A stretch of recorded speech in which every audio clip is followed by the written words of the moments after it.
And here in the Open at Westminster, Lucy Fisher is still with me, our chief political commentator, and we have been joined by John Penrose, the Conservative MP for Weston-super-Mare, who was one of the masterbrains behind the energy price cap. Welcome, John. Well, glad to be here, John. Thanks for crossing the road. It's chilly. You've got a coat, which is more than some of our guests. I haven't got gloves like you. But, no. Well, forgive me if I don't share them with you. What did you think of the budget? I was really pleased. I mean, I've been arguing for a while that we need to do some unglamorous but really important sort of post-Thatcher kind of supply-side reforms to unglue the economy, get it revving faster, if you want to use that expression. And there was an awful lot of that. It was a long speech. It lasted over an hour and chock full of those kinds of details, going through laboriously, sort of rewiring bits of the economy so it can work better. So I'm really pleased about it. Yeah. On everything from getting people back into the workplace, back into work, and is stimulating business investment. So good news. You're putting a lot of eggs in the basket of, as you say, the supply side of this, getting more people back into the workforce, starting with parents, thanks to the childcare measure. We don't know what the impact of that is going to be, and the problem of economic inactivity in the population is huge. Absolutely it is, and you're right. It's hard to put a number on it, but I think it's pretty clear the direction that it will take us. It will be positive. It will help. It will put oil in the engine and make it work better. But you're right. It's always hard to predict just how much that will do. But I think it can't be bad. Right. And what about the energy? Well, continuing the energy guarantee. It always seemed likely. I think we've been predicting this, haven't we, Lucy, on the show for a couple of weeks now at least.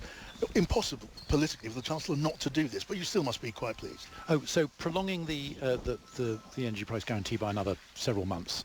Yeah, absolutely. It's ferociously expensive, but it's also very necessary. The bit which I hope we're going to get to pretty soon.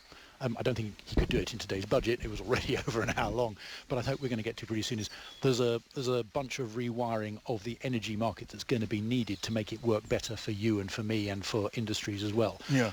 Just to make it less dependent on the wholesale price of gas. The price of renewables has been falling for about 5 years. So why isn't any of that showing up in your and my energy bill?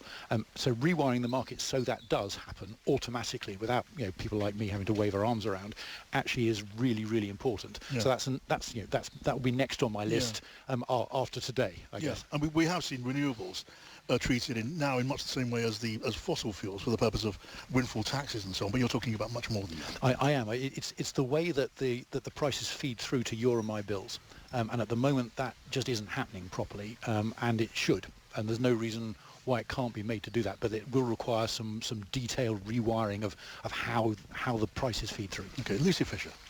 John, you welcome what the budget is doing regarding trying to get people back into the workplace. We know the labour market is really tight. I was struck by the OBR's calculation, however, that those measures, whether it's helping on childcare, some of the reform to support people on disability benefit, some of the pensions reforms to incentivise older workers, the OBR has a really low level of certainty that this is actually going to help. They think that it could help encourage just 55,000 people back into the workforce. Has the government really done enough? Well, so I've just come from the 1922 committee where the Chancellor was speaking, and he said, look, the difficulty which anyone, including the OBR, faces is that if you're trying to model how people's behaviour is going to change, are they actually going to take that step back into work, resume a career that they sort of paused. It's really, really hard to put numbers on that. So he said actually getting them to put any numbers on it and say there will be any behaviour change is kind of a big step for the OBR, and they're being cautious about it. And so you're absolutely right. I go back to the point I was making to John earlier. It's got to be positive. How positive? I think the jury is still out, and I completely understand why the OBR wants to be cautious at this point. Right, I wasn't aware you'd just been at the 22 committee with the Chancellor. You can give us a hot take. I'm sure there was lots of banging on the desk and lots of cheering, but was there any grief among your colleagues who want tax cuts more quickly? No, I mean, the general rule of these things is that the more people who turn up to the 1922 committee, the more of a punch-up there's going to be, and the room was three-quarters empty, which I was really? I was surprised by. A mass boycott of the Chancellor? Not a boycott. No, it was just I think people were comfortable with it. We'd have heard pretty fast if they were unhappy, and the people who were there were almost unanimously in favour and complimentary. Look at the opinion polls. I mean, is it too late just between you and me, is it too late for your just party? between you and me and your thousands of listeners. Indeed. Is it too late for your party to turn the tide politically? Look at the opinion polls; they are pretty poor. So the opinion polls are dreadful because people, I think, are still cross with us after last summer, and I kind of understand why. I think that the last couple of weeks have been, I hope, the beginnings of turning the corner.